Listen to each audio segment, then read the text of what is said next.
welcome to our concert. Our next concert will be on Sunday, the 13th of September at 4 p.m, so please do join us there.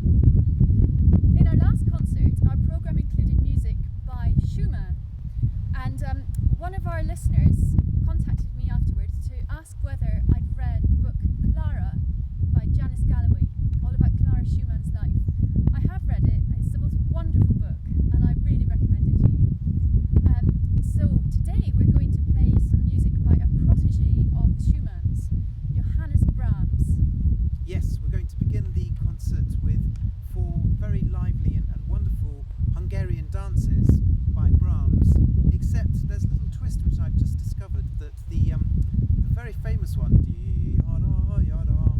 which is the 4th one we're going to play, it's actually based on a composition by another Hungarian composer, Béla Keller, which Brahms mistakenly thought was just pure Hungarian folk song.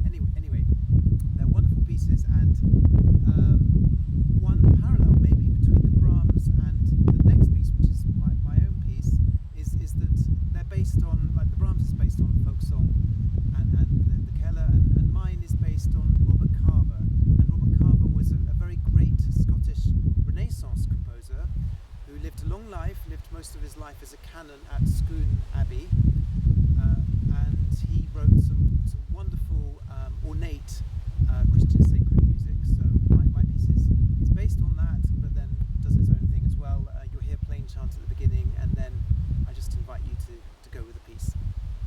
Also on today's programme is music by J.S. Bach, who is a great favourite of ours. Some interesting facts about Bach. He had 20 children. Another fascinating fact about him is that he spent a month in prison. Now, this was because he had tried to leave his employer, and his employer was determined to keep hold of him. So he put him in prison. Another fascinating fact about Bach is that age 20, he walked hundreds of miles to hear the composer Buxtehude, who we now know is a great composer of organ music. And he overstayed his leave of absence from his work by almost 4 months, and was hauled before a disciplinary committee to explain his absence.